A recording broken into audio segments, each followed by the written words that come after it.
Number 10. Desert glass. Flashback to 29 million years ago, an asteroid struck Earth. The energy of the explosion caused a vast region of the Libyan desert to turn into glass, what has become known now as desert glass. Love a name that's straight to the point. Glass made from the stars, essentially. Most of it can still be found in the crater, but you can also find it in, I don't know, the tomb of one of the most famous pharaohs of Egypt. When King Tutankhamun's tomb was opened, among all of his treasures, there was a stunning scarab beetle carved from green glass. While they probably had little to no idea of where the glass came from, it is incredibly symbolic of the Egyptians' relationship to the stars. One of the knives that also accompanied the pharaoh in the afterlife was a dagger made from a meteorite. Whether they knew the two were connected, we can only guess, but either way, its otherworldly beauty was apparent and worthy of a king. Number 9. Gold. Did you know there was actually a gold rush in the Sahara Desert at some point? Right? The story of how it was discovered varies, but the most popular story is that a goat herder found it. They found an odd looking rock and asked his friend what it could be. Apparently he had a very good friend because he told him that he had found a gold nugget. He could have lied and been like, "That's a rock. I'll take it off your hands. You don't need a rock," and then sold it for $1,400 because that was the value. Of course, word got out and people flocked onto the site. As is tradition with gold rushes, most people didn't find anything, but a few got rich. Life just isn't fair. People still continue to search for gold in the area to this very day, though the chances of finding much of anything can be pretty slim. They went to town on that area. Number 8. Dinosaur bones. Though it may look pretty barren, don't be deceived. The velociraptor is just one example of a desert-dwelling dinosaur that existed. It is still pretty rare to find fossils of them, but it is not unheard of. Still, paleontologists were delighted when they discovered the nearly complete skeleton of the Mansorosaurus in a desert of modern Egypt. This colossal specimen was the size of a school bus and became one of the most monumental finds in the area. But wait, there's more! Back in 2008, paleontologists uncovered a new type of pterosaur in the Sahara among other fossils from creatures that would have lived, I don't know, 100 million years ago. So, not just sand after all. Number 7. Whales? By now I think we all know the world was a lot different before we humans got here, but it's still hard to imagine. Antarctica, for instance, used to be a tropical area of the world, so when I say that the Sahara wasn't always the desolate desert it is today, you know what I mean.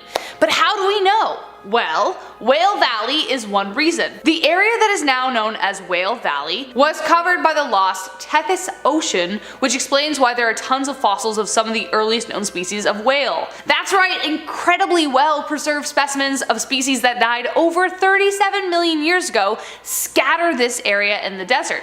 The site gives incredible insight into how whales evolved and changed over millions of years, but they aren't the only things they found. Massive shark teeth have been unearthed, creating a larger picture of who the big players were around that time. Number 6. A 700-mile long dust storm. Check out this YouTube clip.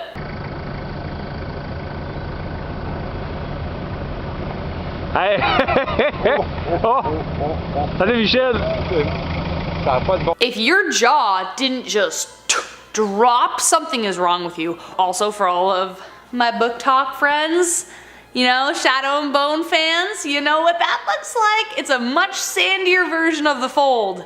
Ben Barnes, where are you? I'm not sorry if you didn't get that reference. Keep up. Imagine that thing coming towards you. In the desert, dust storms are a pretty familiar occurrence and they range in size.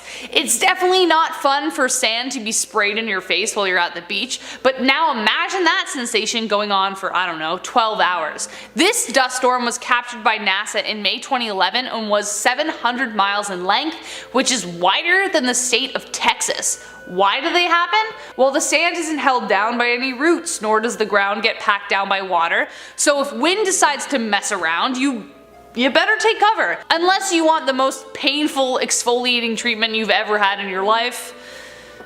But at the same time, you know, do you. If it saves you money, don't do it.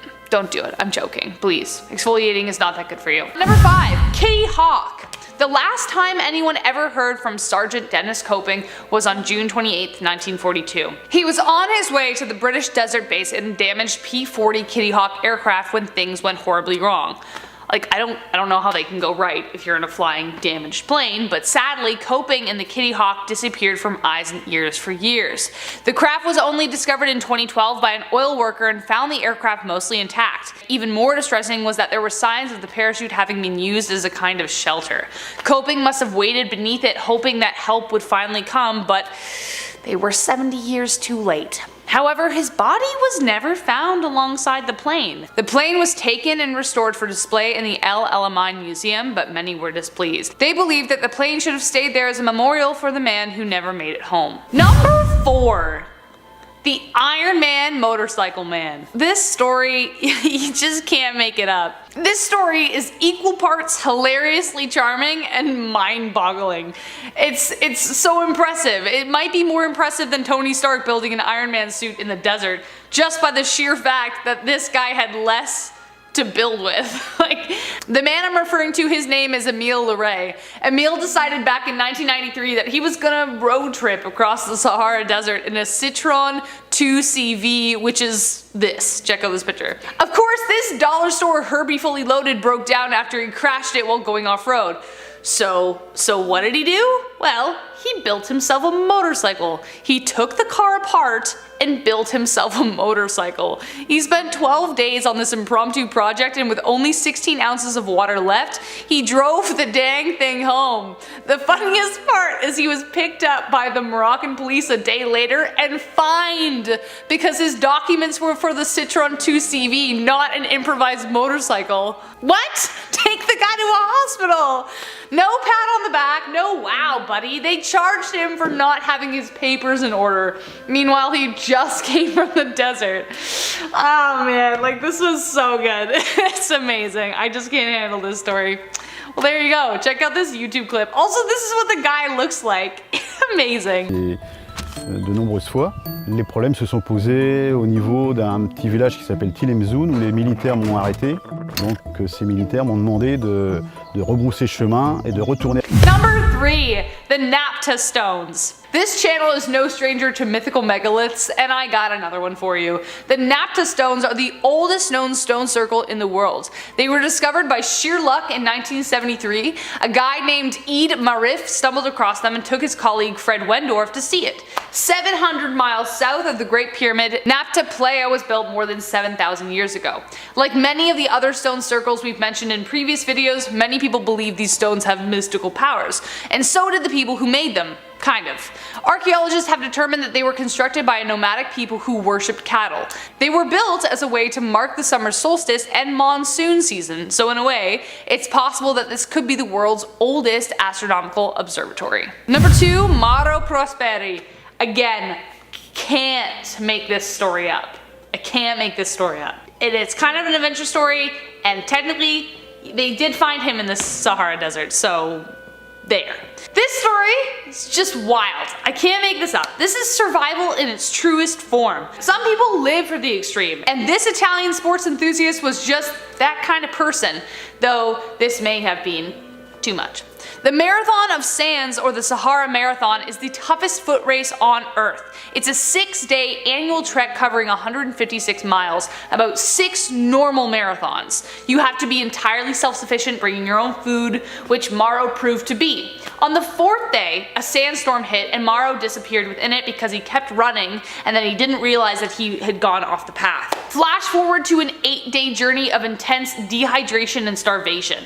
Moro did incredible things to survive, including drinking his own urine when he ran out of water, licking dew off rocks, and feasting off of bats, bird eggs, and lizards he found in an abandoned temple. With no rescue in sight and days of pointless searching with no checkpoints, he tried to take his own life, but he was too dehydrated that it didn't work as his blood coagulated too soon. So he just kept walking and eventually stumbled upon a girl tending to a flock of goats. There's tons more to that story, like a lot, so it would actually take a whole video to be like, what are all the things that he did? As of of 2014, Prosperi participated in the Marathon des Sables 7 times and placed 12th in 2001. Even after this experience in the Sahara, he was like, yeah, you know what, I survived that.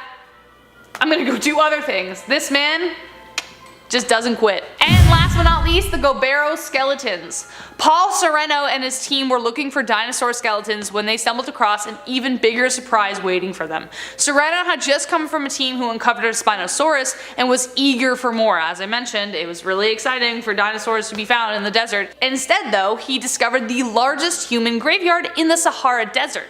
The site was located in Gobi, Nigeria. Evidence suggests that the area was once a lush environment. Mixed in with the oddly placed human bones, they found amphibians, reptiles, and other creatures long since passed away, so that must have meant that there was a lush forest around. They didn't even have to do that much digging to find them, as some of the bones were just poking out of the sand as if they were waving hello. 10 years and 5 expeditions later, Sereno has found more than 200 burial plots, some of them buried in peculiar ways. One man was found with his head inside a pot, another sitting on a turtle shell, and this one's really sad, a woman embracing 2 children with her hands entwined. The bones are from 2 separate civilizations, the Kiphian and the Tenarian, which are 1,000 years apart. So how did they end up side by side? Will we ever know, or will the Sahara clutch that secret just a little longer? We'll have to wait and see. Starting us off at number 10 is an ancient puppy, a 12,400-year-old ancient puppy to be exact. Early in 2018, scientists unearthed or uniced an ancient puppy that was surprisingly well preserved, especially its brain. It was 70 to 90% preserved. It did of course dry out just a bit, but some of the most important parts, such as the cerebellum and the pituitary glands in its brain, were still in pretty good shape. This puppy could help scientists learn more about the evolution of our canine friends, as well as when and where dogs were first domesticated. So far, we have not found the missing link between wolves and dogs, but this discovery gets us just a bit closer. This puppy has become known as the Tumat puppy, in reference to the Tumat dog that was found earlier in 2011 on the exact same hill. This location is interesting because it is believed to have been near a human settlement, leading researchers to believe that people were living with dogs and already beginning to domesticate man's best friend. At number 9, we have ancient cave lions. Back in June of 2015, 2 cave lion cubs that were believed to be 10,000 to 300,000 years old were found. This was the first time scientists have found proof of cave lions, but the first reference to these animals was back in 1810. It's been a mystery up until now, but the real question now is, are they more closely related to the modern day African lion or the modern day tiger? What we do know about the cave lion as of right now honestly comes from some pretty unreliable sources. Cave paintings. So you know, it's a darn good thing we found these 2 little ones. Julie Meechan of Des Moines University Field Research told National Geographic, "I was a little in disbelief when I saw it, but when it looked to be true, I was just in awe." She was in awe because no ancient large cat has ever been found this well preserved. So maybe soon we'll have more information about the famous cave lion. Once we do, let's be sure to make more of those cave paintings for the future generations, huh? At number 8, we have even more ancient creatures, but what kind of creatures do you ask? Well, along with our first domesticated dogs and proven real cave lions, scientists and researchers are also finding more creatures that have never been discovered before. New species and species long extinct have been found deep within the ice and in and around Serbia. One of them being the remains of the woolly mammoth. People also try to dig up these massive prehistoric creatures all of the time due to the value of their tusks. These tusks can gain a pretty penny to say the least, which is what makes them so popular, but honestly I just want to see the other creatures that are still classified as unknown. Come on, new species that we have never heard of before or even imagined? Are you kidding me? Show me that stuff. Oh, okay Dewey, your wish is my command. Let's go to number 7. That's right, coming in at number 7 is a species of animal I sure have never heard of before researching this video. We have the woolly rhino. Back in 2014, a group of hunters discovered a baby woolly rhino.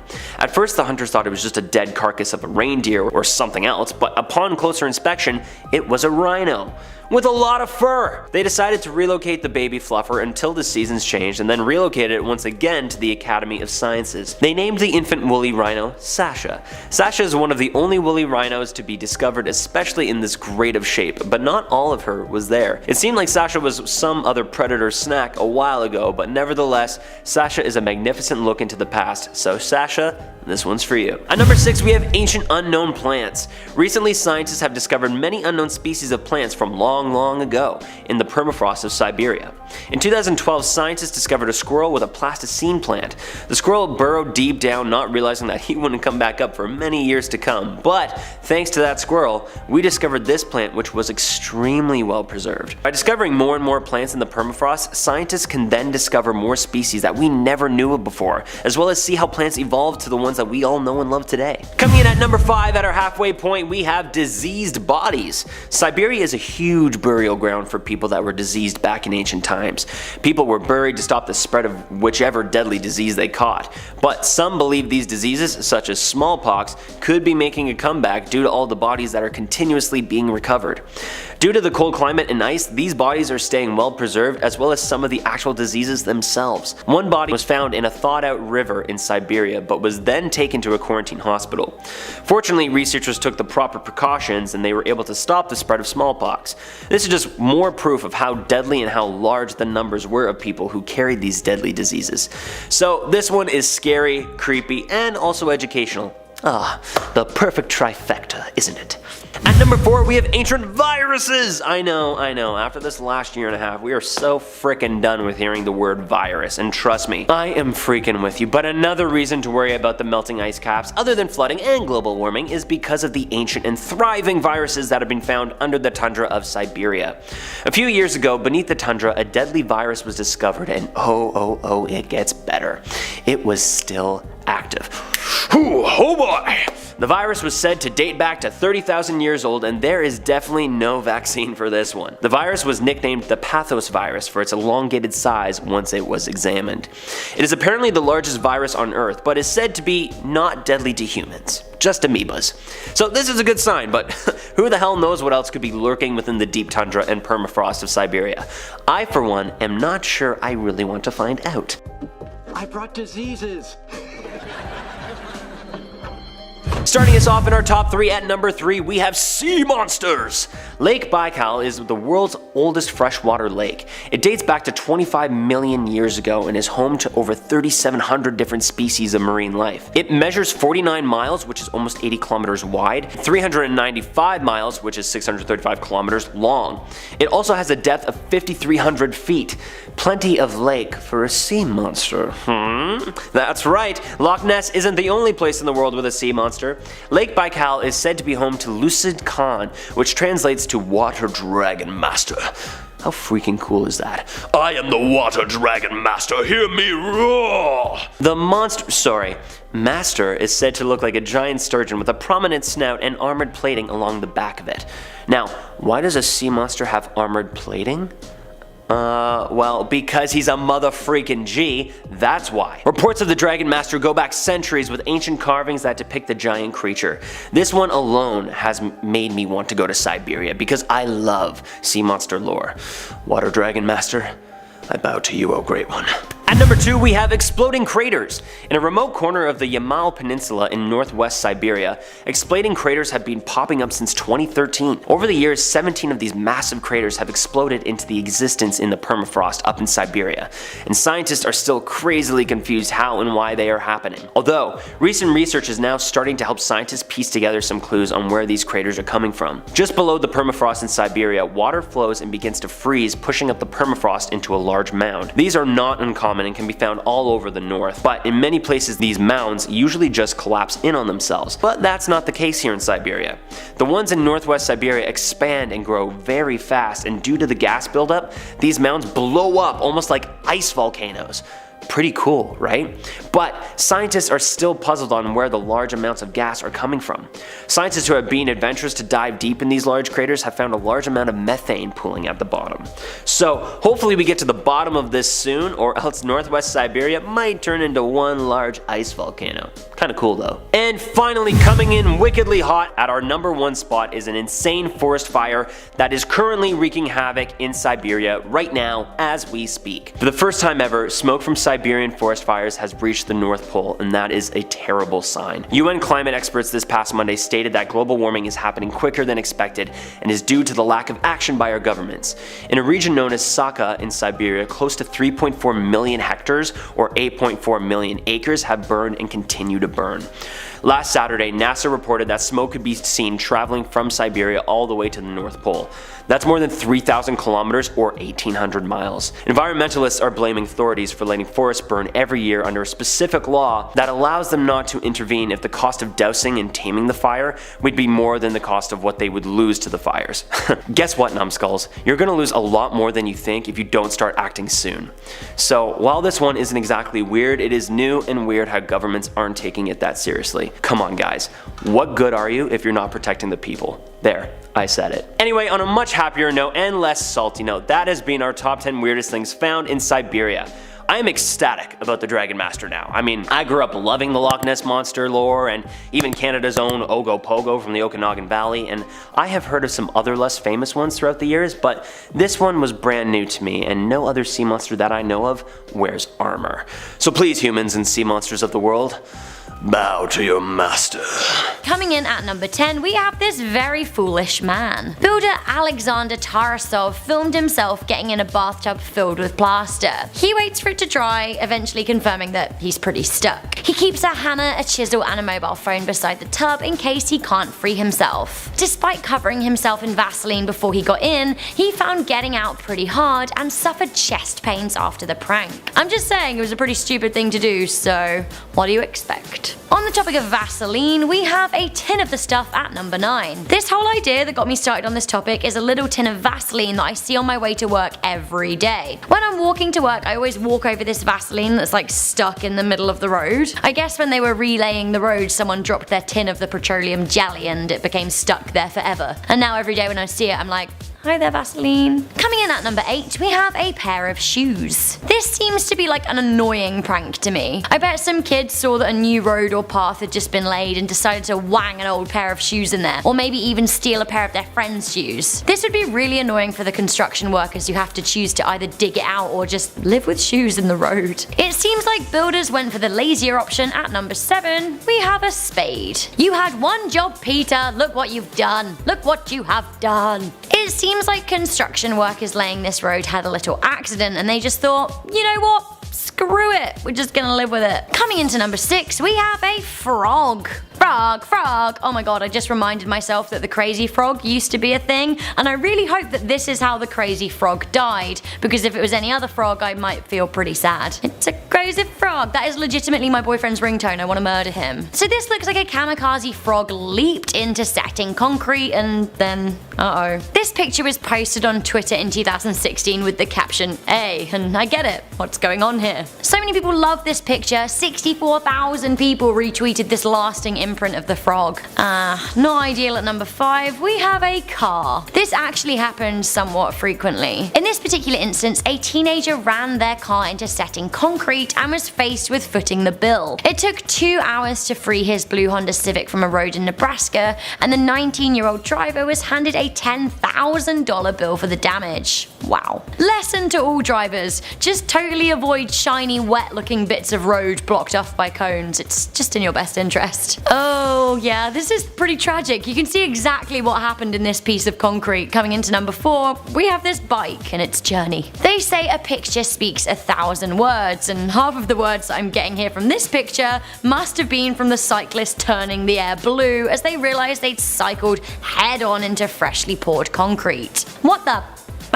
We can see how the friction of the setting substance caused the bike to swerve a bit and then stop as it got stuck in the sludge. We then see the rider's footprints as they abandoned their two-wheeled friend. I love that this bike is still here, firmly stuck, as people walk on by, continuing to live their lives. Anyone from Chicago here? If so, has anyone seen this rat imprint? It is coming into number 3. So this image comes from Roscoe Village in Chicago and was originally posted on Reddit with the poster saying it was a squirrel. Others in the comments were quick to point out that it is a rat, not a squirrel, because of the impression left by the tail in the concrete. Either way, a few people have spotted the same impression, and it's become kind of a famous Chicago landmark now. Coming into number 2, so crazy, we have a gun. Whoa there! This old revolver is stuck in a concrete road in Wichita, United States. Nobody seemed to know how it got there, but it looks like it's been there for a while. It's pretty weathered and rusty. For those in the hood, the gun can can be found in Circle Drive, Wichita. Okay, finally at number 1, less something weird stuck in concrete, but more something weird concrete has been stuck in. Yep, we're getting cheeky with an anus, ladies and gentlemen. This is another Reddit classic. We have the tale of a man who poured cement into his butt, then had to get it removed when it hardened. I mean, what an awkward conversation to have in the emergency room. Yeah, just poured cement up my butt. What are you doing? For those of you guys wondering what that might look like, here's a picture of the removed cement. There it is.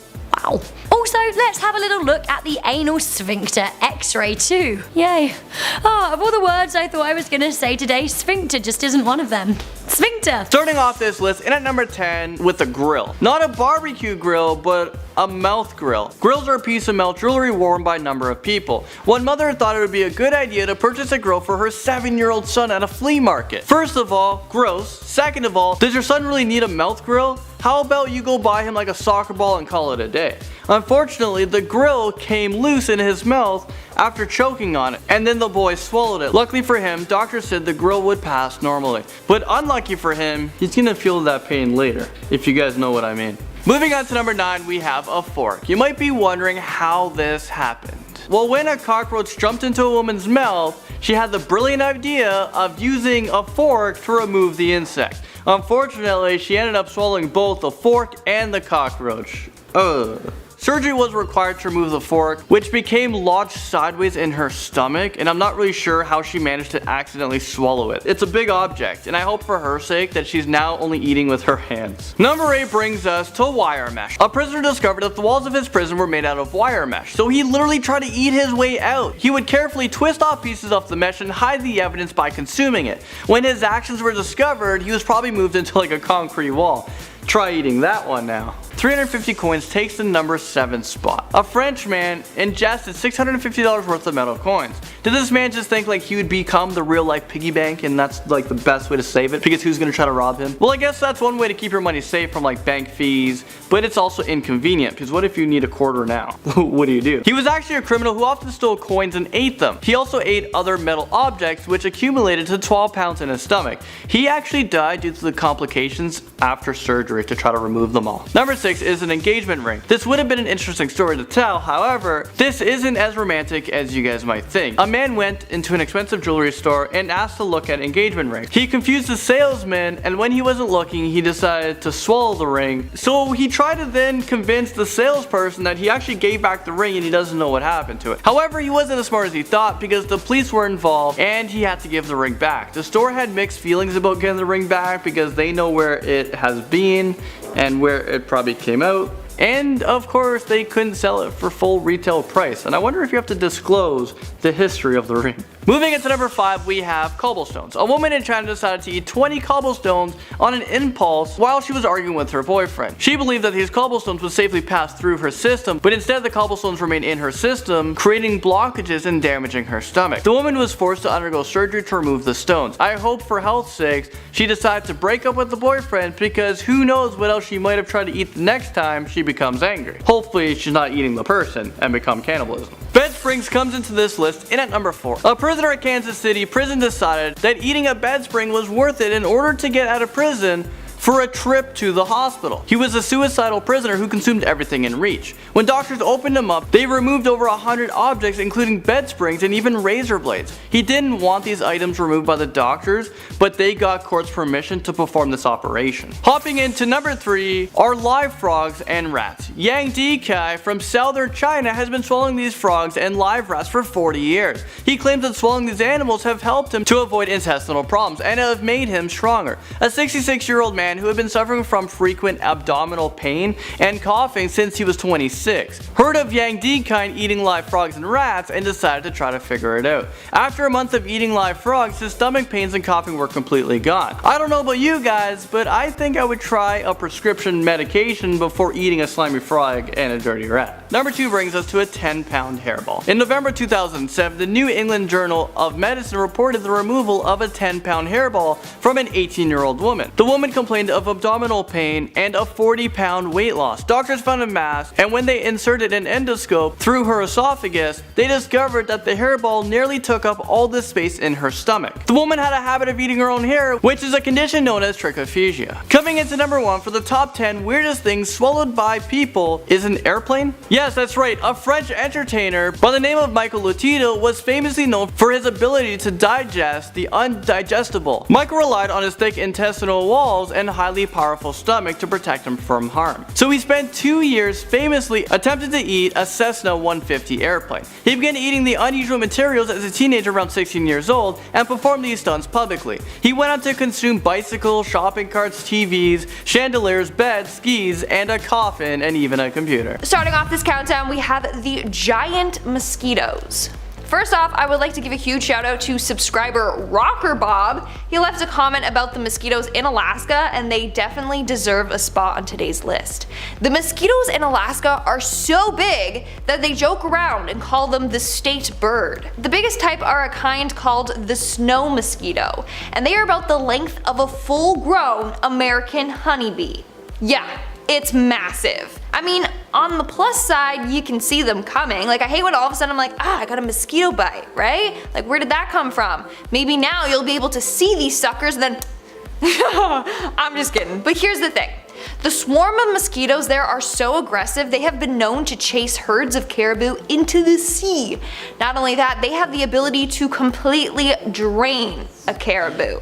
Isn't that absolutely terrifying? So if you're planning on going, make sure you put bug repellent on your packing list. Several cans. Moving on at number 9, we have the laws. Alright, so if you're planning your trip to Alaska, you know you need that mosquito repellent, but you also should just, do a little refresher on the laws there. You don't want to do anything illegal and risk getting arrested. Here are some of the weirdest laws you'll find in Alaska.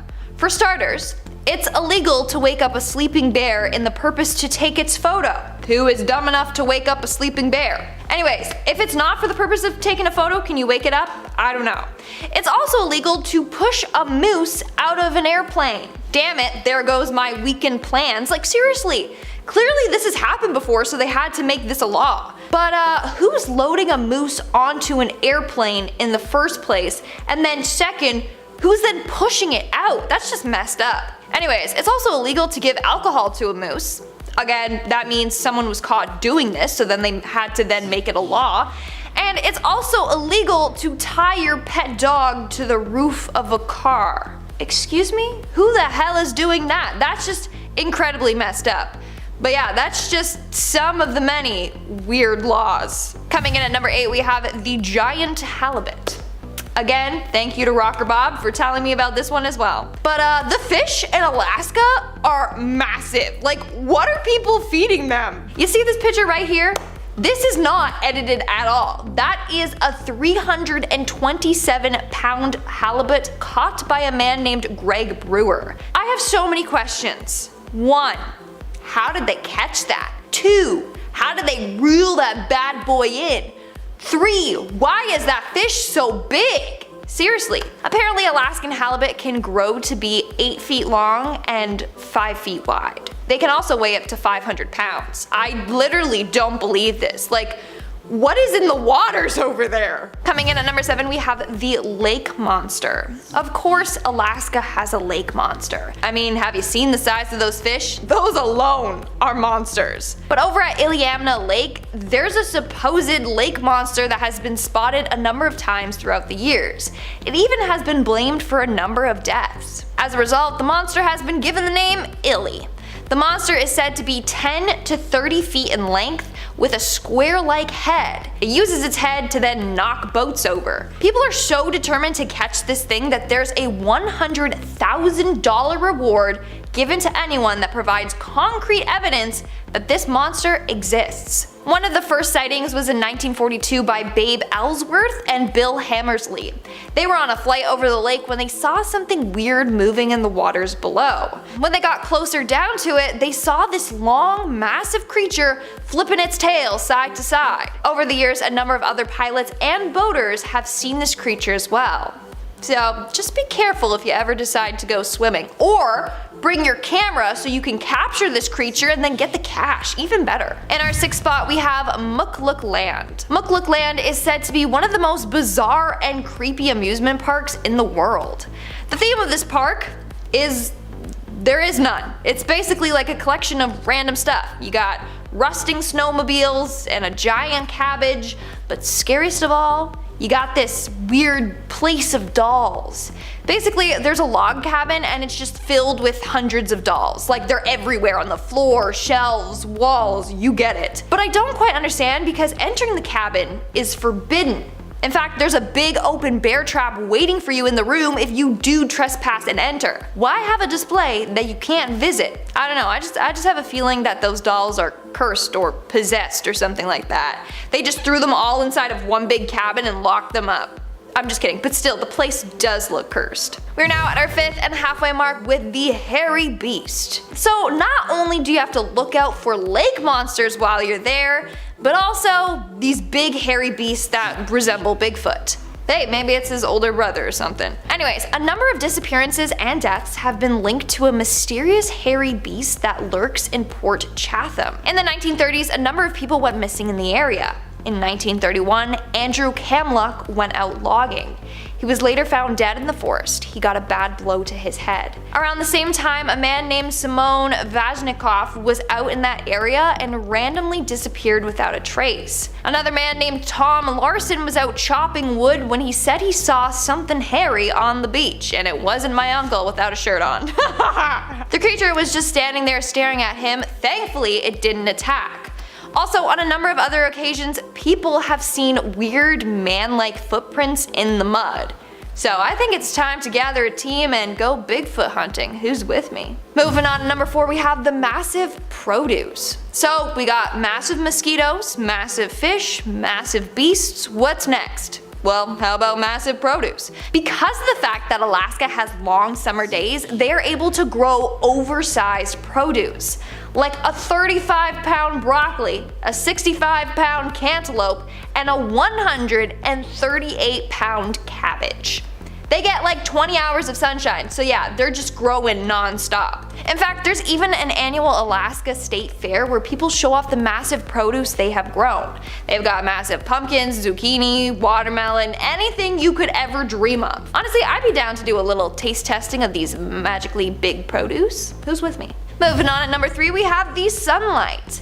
In the northern parts of Alaska, they can receive 24 hours of sunlight in the summer, which is great for people that love basking in the sun. Then you got the downside to that. In Barrow, they get around 2 months of just sheer darkness in the winter. Those with seasonal depression would absolutely suffer there. I just find that crazy. It's like from one extreme to another. From 24 hours of sunlight to 24 hours of darkness. It's crazy. Coming in at number 2, we have Gnome. Apparently, a number of people have gone missing in Gnome within the past 75 years. Between 1960 to 2004, about 24 residents disappeared without a trace. There are a number of theories regarding these disappearances, from UFO involvement to alien abductions to even serial killers. It's crazy! People just don't know what's happening to these residents. In fact, the Hollywood movie The Fourth Kind was meant to tell the story of Gnome, but obviously they made it scarier and UFO based. And in our number 1 spot today, we have the Moose Dropping Festival. This is a quite interesting festival, to say the least. But basically, for years, there was this annual Moose Dropping Festival. Basically, they took moose poop, slapped some varnish on it, and then numbered them. The poop was then dumped from a crane in a parking lot. People willing to participate all had a number that corresponded with the poo that they were rooting on. The piece of moose poop that landed closest to the center of the target would receive a cash prize. Kinda seems fun. It's a little weird, but you know, seems fun, not gonna lie. But sadly, the event started to get too big, and in 2009 they had to stop hosting it.